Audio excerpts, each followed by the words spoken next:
Yaitu sesi kajian bincang kearifan yang akan dimoderatori oleh the one and only. Beliau ini nanti kalau dipanggil saya sebutkan namanya.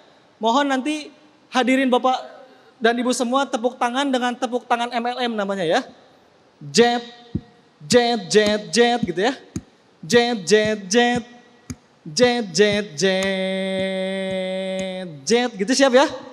Siap, 2 kali aja, siap. 1, 2, 3. Jet, jet, jet. Baik, kita panggilkan, inilah moderator kita. Muhammad Sofan, selaku Direktur Program Ma'arif Institute. Jet.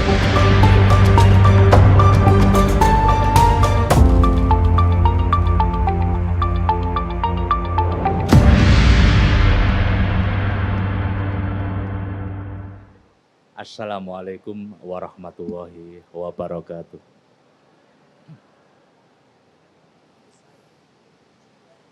Udah kayak artis aja. Baik, yang saya hormati Bapak Profesor Dr. Nasaruddin Umar, Kiai Haji. Beliau ini adalah guru saya. Yang saya hormati Kiai Haji Jawawi Imron. Ini saya sama beliau ini udah lama sekali. Keliling kemana Kiai? Ke Ambon kemana-mana. Baca puisi gitu. Yang saya hormati dan saya banggakan Ibu Clara Zuwono, Dewan Pembina Ma'arif Institute. Alhamdulillah beliau bisa hadir di sini bersama kita semua. Yang saya hormati Bapak Dr. Faisal Jumadi, Direktur Utama PT Pos Indonesia.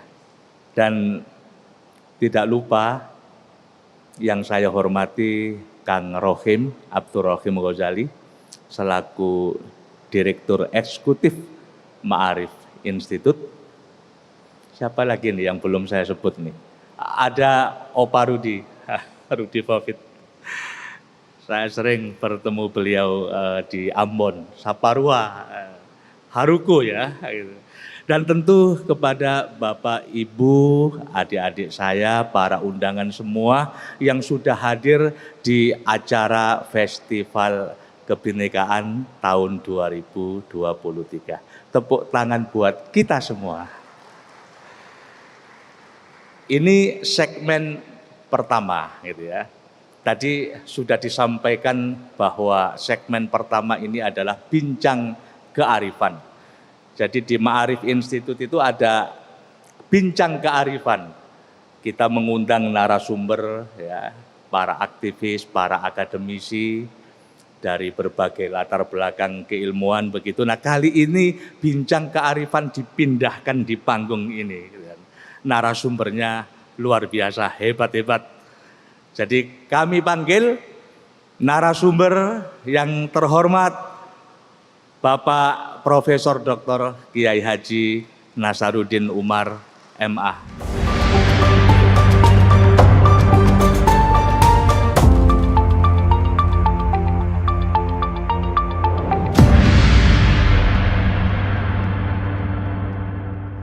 Narasumber kita yang kedua tidak kalah hebatnya. Direktur Utama PT Pos Indonesia, Bapak Dr. Faisal Jumadi.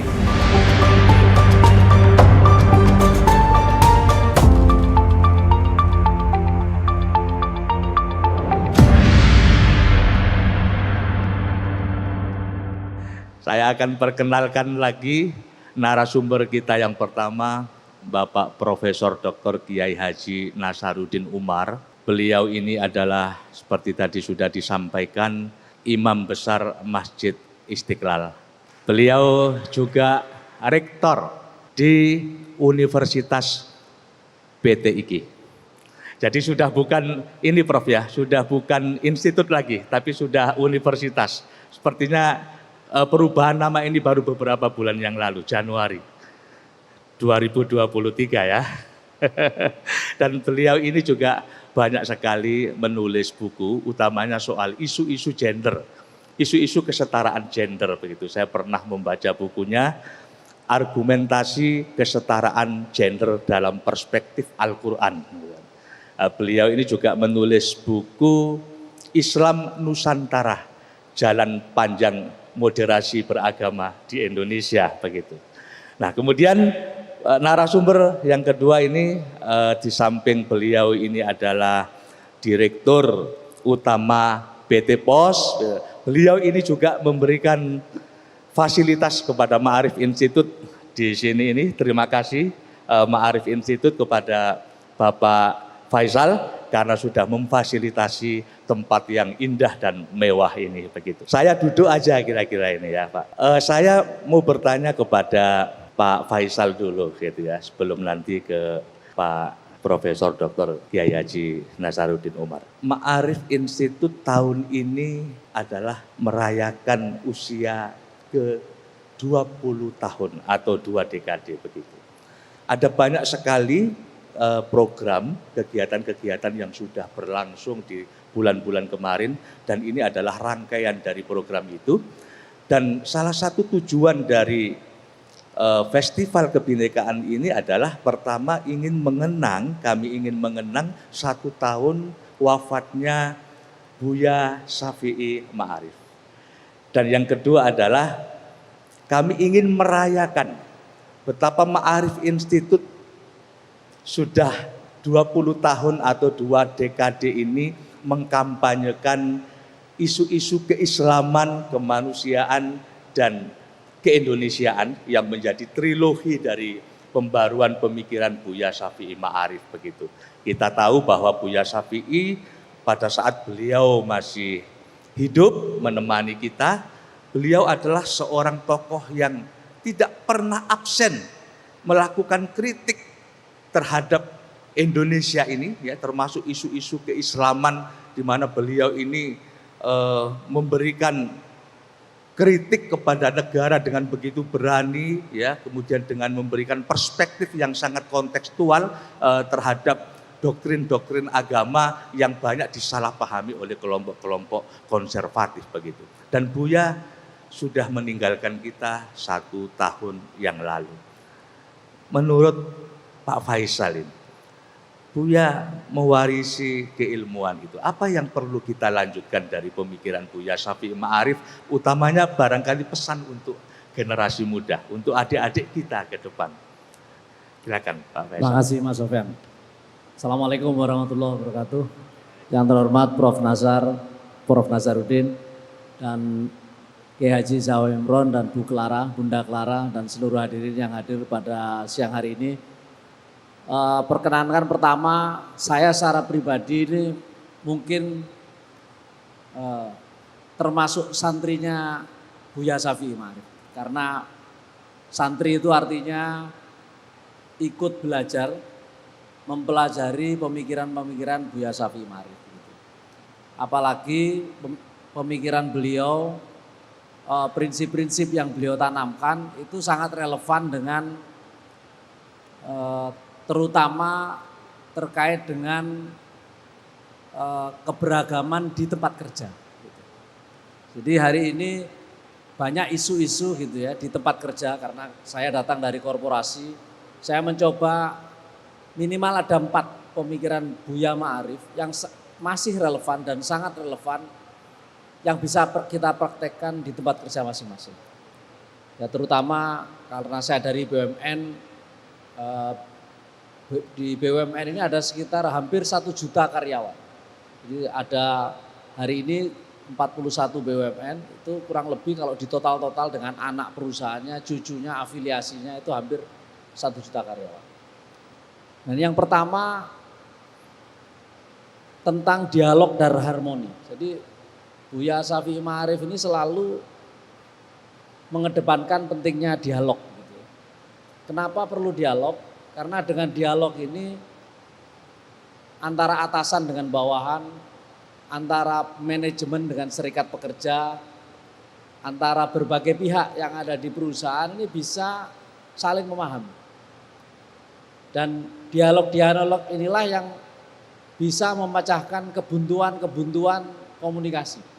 kebuntuan-kebuntuan isu yang nantinya membuat masing-masing pihak saling curiga. Nah ini, karena kalau sudah saling curiga, tidak trust satu sama lain, mengakibatkan tidak terjadi soliditas di perusahaan itu.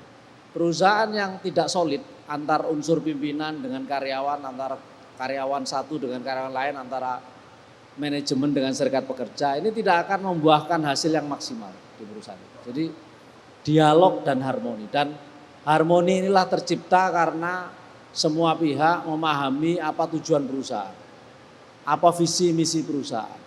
Ini penting sekali. Jadi inilah yang selalu menjadi pedoman ya bagi kita dalam pemikiran Buya Syafi'i Ma'arif. Yang kedua, ini yang hari ini juga jadi isu, kritik tentang fundamentalisme. Jadi mungkin Bapak Ibu sekalian baru saja mendengar ada penangkapan terhadap salah satu karyawan BUMN yang terkait dengan radikalisme ya. Sebenarnya fundamentalisme ini ideologinya, tapi radikalisme ini tindakannya gitu ya. Ini bukan isu yang baru sebetulnya di BUMN. Isu ini sudah lama sekali gitu, bahkan tahun 2014 ramai sekali, ada isu ini lagi, sudah surut sebentar, ada lagi naik lagi begitu ya. Jadi isu tentang fundamentalisme ini harus kita di BUMN menjadi isu besar gitu ya. Sehingga sampai kami di BUMN, seluruh pimpinan BUMN diminta untuk mengelola isu fundamentalisme ini. Fundamentalisme ini tidak hanya di Islam ya, bisa di semua agama. Bahkan bisa di semua keyakinan. Nah, untuk khusus mengelola isu tentang fundamentalisme ini, maka kami membuat pembinaan rohani. Jadi kita punya pembinaan rohani Islam, pembinaan rohani Kristen, pembinaan rohani Hindu, Buddha dan seterusnya. Di mana setiap setiap kelompok ada pimpinannya. Dan pimpinanlah yang bertanggung jawab terhadap semua aktivitas binroh di seluruh cabang begitu ya, bahkan sampai ke kecamatan. Nah, dari sinilah kita bisa membuat misalkan izin Prof. Nasar, kami khusus untuk binroh Islam, kita bekerja sama dengan NU dan Muhammadiyah. Sehingga kita tahu persis siapa saja khotib sholat Jumat di berbagai masjid dan musola pos yang tersebar di ratusan lokasi. Kami punya 4.800 kantor. Dan sebagian besar ada masjid atau ada musola. Kalau musola nggak dipakai Jumatan, kalau masjid dipakai Jumatan. Karena kami tidak punya pengetahuan yang cukup untuk menyaring ya, atau mengkurasi siapa yang jadi khotib, siapa yang jadi, maka kita harus bekerjasama dengan organisasi besar. Ya dalam hal ini kita bekerjasama dengan Muhammadiyah dan NU. Oleh sebab itu para pimpinan Muhammadiyah dan NU di cabang itulah yang kita ajak menetapkan siapa yang menjadi khotib dan seterusnya. Ini adalah cara-cara kita untuk meminimizing resiko munculnya berbagai isu tentang fundamentalisme. Yang ketiga tentang kesetaraan gender. Jadi Buya Ma'arif, Buya Syafi'i selalu bilang soal kesetaraan gender. Hari ini sudah ditetapkan di BUMN itu 15% di setiap level pimpinan itu harus perempuan. Harus. Bahkan ditetapkan secara bertahap, kalau nggak salah tahun depan itu harus jadi 25%. Jadi misalkan tingkat direktur itu hari ini harus minimal 15% ada wanita.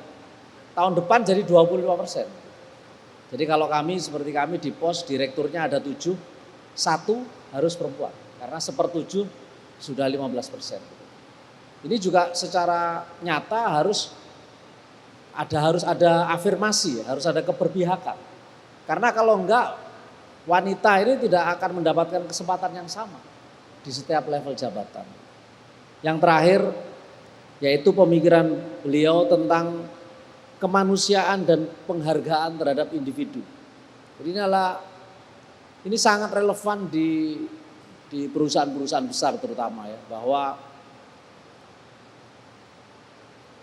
setiap karyawan di BUMN itu tidak boleh lagi didiskriminasi begitu ya.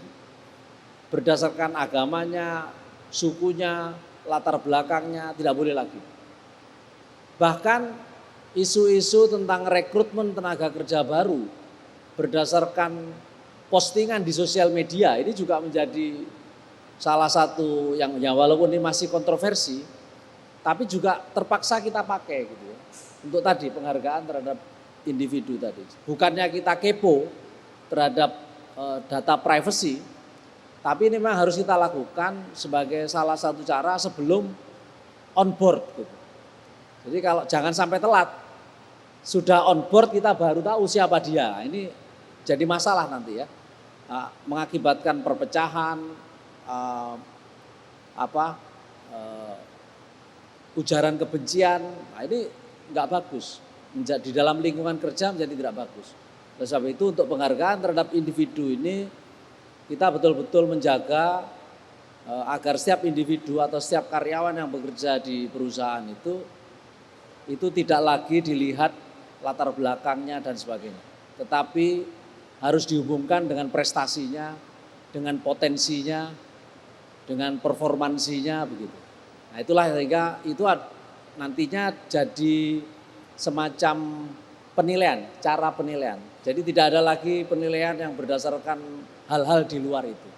Saya rasa itu ada 4 hal yang pemikiran Buya Syafi'i Ma'arif yang hari ini sangat relevan dan terus kita dorong menjadi ideologi di perusahaan-perusahaan besar. Saya rasa itu. Terima kasih Pak Sobat. Terima kasih Pak Faisal. Jadi banyak hal yang kita ambil dari pemikiran Buya Syafi'i Ma'arif ya. Kuncinya adalah tadi dialog gitu ya, untuk memecah kebekuan. Saya akan bergeser kepada Prof. Nasaruddin Umar. Pertanyaannya sama. Menurut Prof. Nasaruddin, apa yang perlu kita lanjutkan dari pemikiran Buya Syafi'i Ma'arif dan itu bisa memberikan spirit kepada anak-anak muda, generasi muda hari ini begitu. Silakan Prof. Baik. Assalamualaikum warahmatullahi wabarakatuh. Selamat siang, salam sejahtera untuk kita semuanya. Yang saya hormati senior saya, Bu Clara. Kemudian sahabat dan senior saya, Pak Kiai Zawawi, ya, orang Bugis Madura. Adinda Pak Faisal dan di sini juga banyak teman-teman saya. Gini Mas, akhirnya saya mengerti ya, mengapa Tuhan tidak mengutus nabi di Indonesia. Dan mengapa nabi-nabi itu ngumpul di satu geografis sempit di kawasan Yerusalem dan Palestina itu. Dan di Indonesia tidak perlu nabi. Cukup seperti Pak Syafi'i Ma'arif sudah mampu memanusiakan manusia Indonesia itu.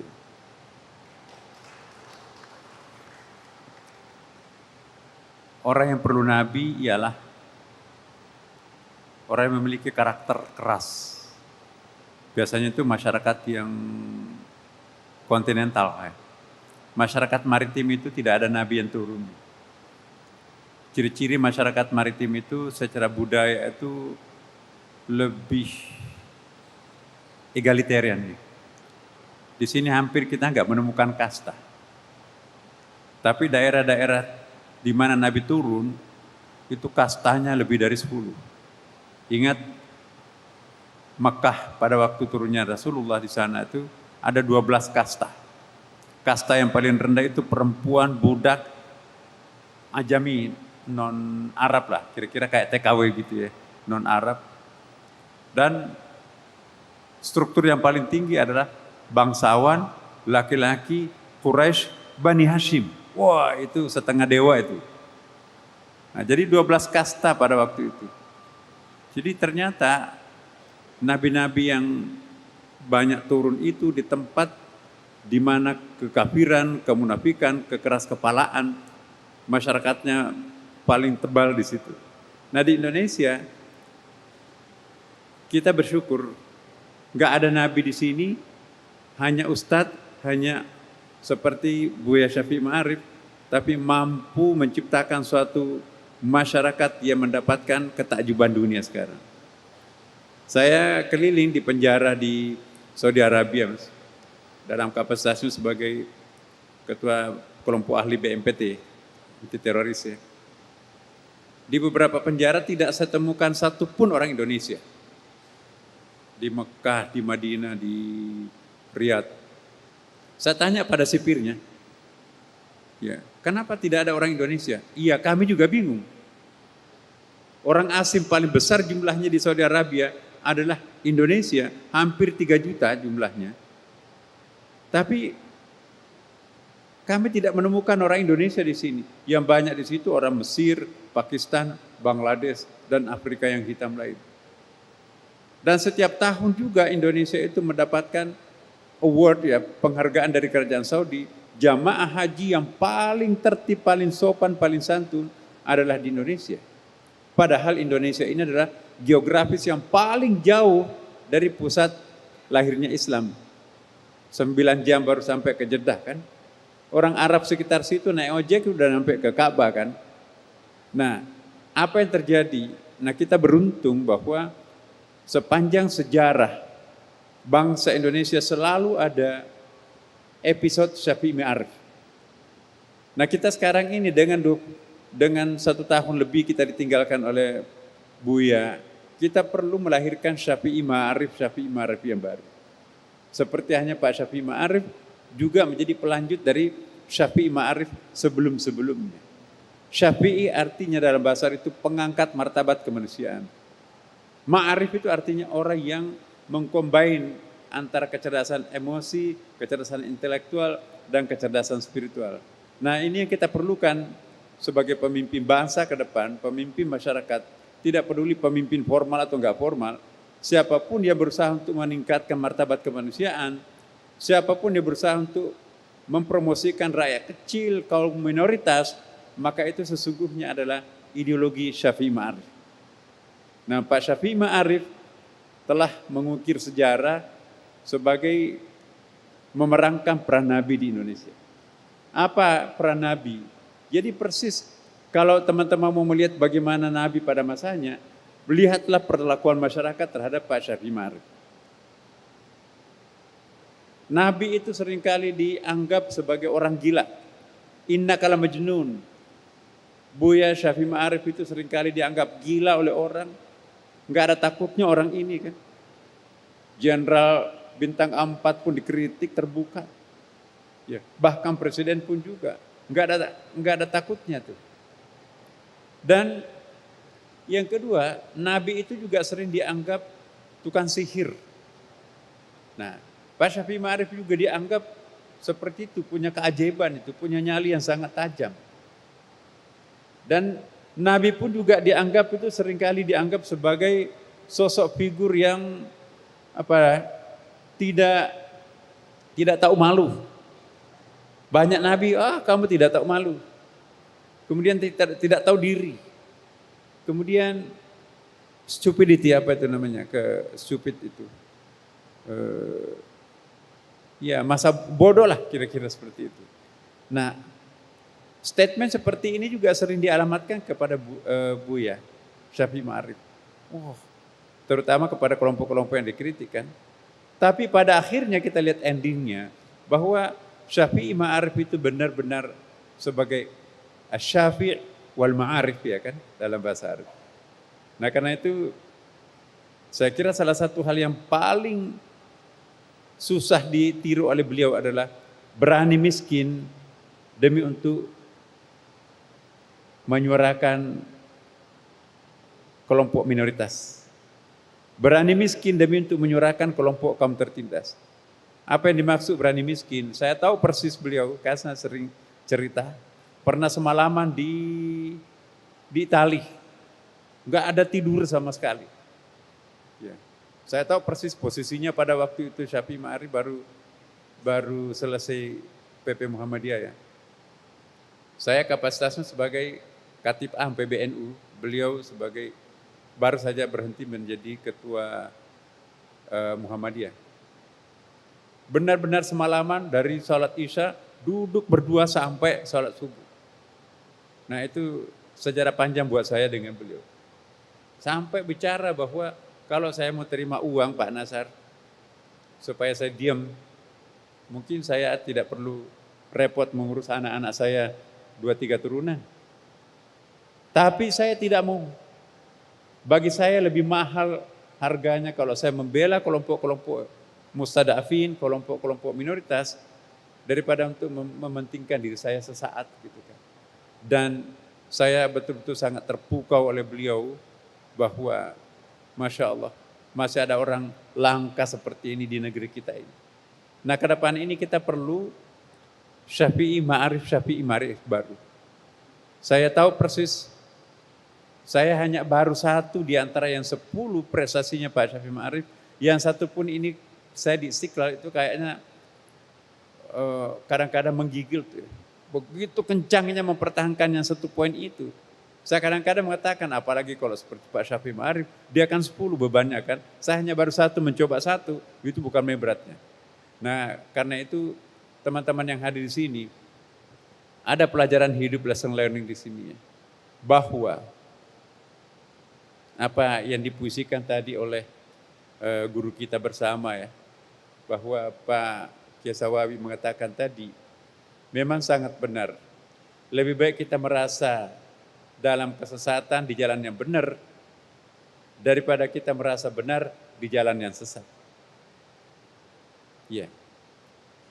Kalau kita berada pada jalan yang benar, diratapi kepergian kita. Tapi kalau kita berjalan di atas yang sesat, ya orang doa selamatan karena kepergian kita kan. Pak Syafi'i Ma'arif, saya teringat sebuah ayat. Wala tahsabanna alladziina qutilu fi sabilillahi amwata bal ahya 'inda rabbihim yurzaqun. Janganlah kalian menyangka bahwa orang yang mewakafkan hidupnya di jalan yang benar itu adalah mati. Melainkan itu adalah hidup dan tetap diberikan rezeki oleh Allah. Pak Syafi'i Ma'arif tetap hidup di dalam pikiran kita dan di dalam hati kita. Terima kasih. Assalamualaikum warahmatullahi wabarakatuh. Waalaikumsalam warahmatullahi wabarakatuh. Saya belum bergeser ke Pak Faisal, saya masih lanjut bertanya kepada Prof. Nasar ini. Tadi dikatakan bahwa memang tidak mudah menjadi Buya Syafi'i Ma'arif ini ya. Beliau ini ya sama mungkin dengan Gus Dur begitu ya, mencari tokoh sosok selevel Gus Dur, selevel Buya Syafi'i itu memang tidak gampang, tidak mudah, bukan berarti tidak ada begitu ya. Nah salah satu kegelisahan Buya Syafi'i ini, Prof. Nasar, itu adalah politisasi agama atau agama dijadikan alat untuk tujuan politik. Kemudian juga praktek-praktek intoleransi ini kerap kali dilakukan oleh kelompok-kelompok yang tadi sudah disebut sama Pak Faisal tadi, kelompok konservatif atau kelompok fundamentalis gitu ya.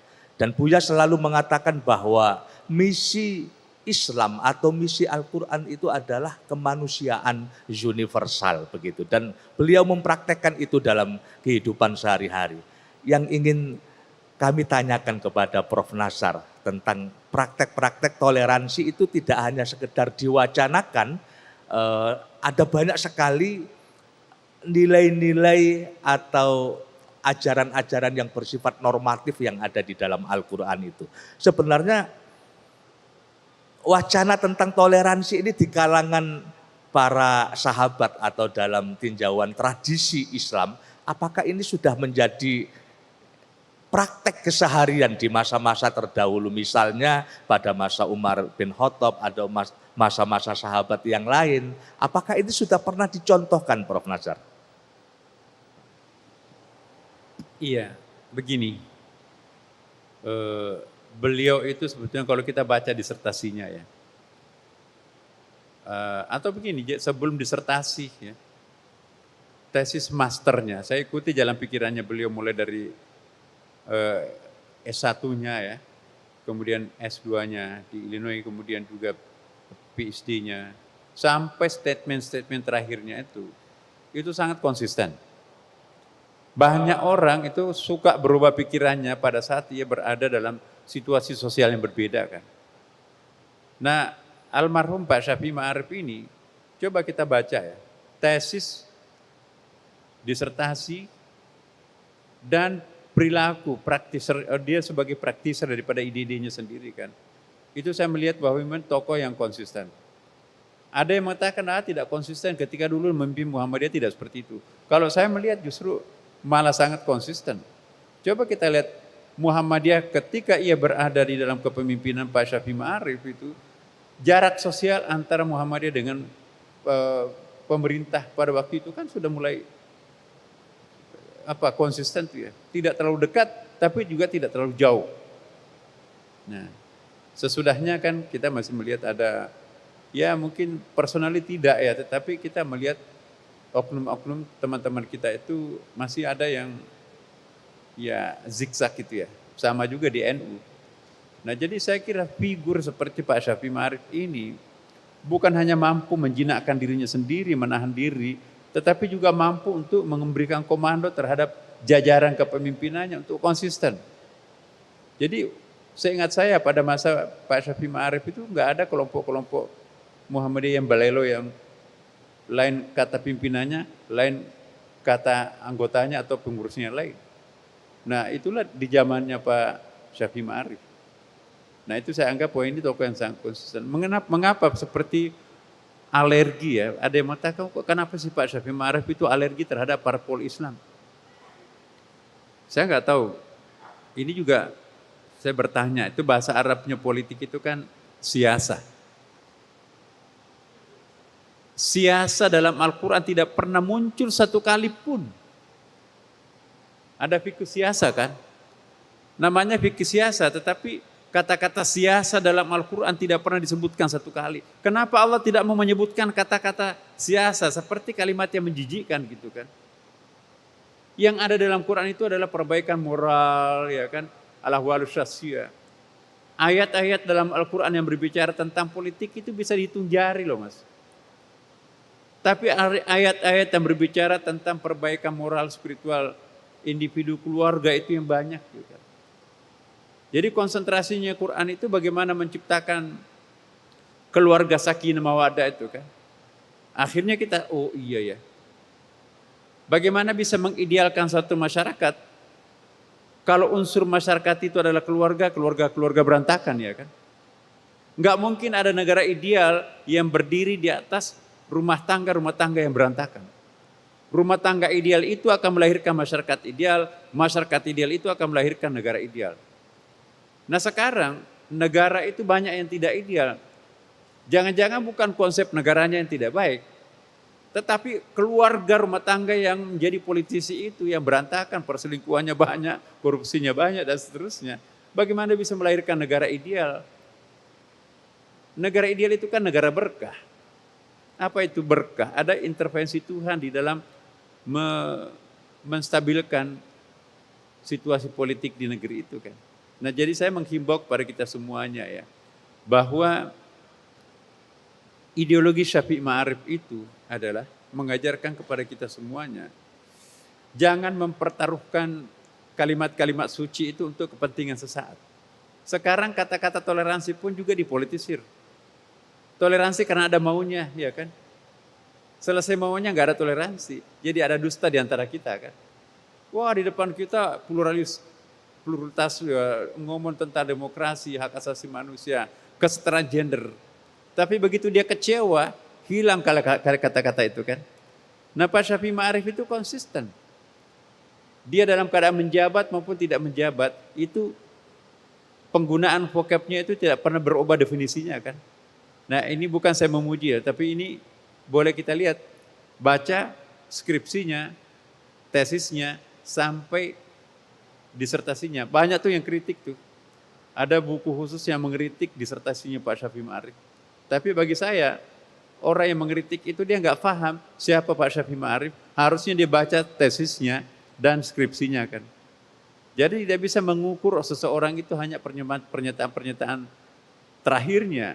Tapi lihat Pak Syafi'i Ma'arif waktu kecil sampai ia matang seperti itu kan. Hemat saya ada konsistensi di situ.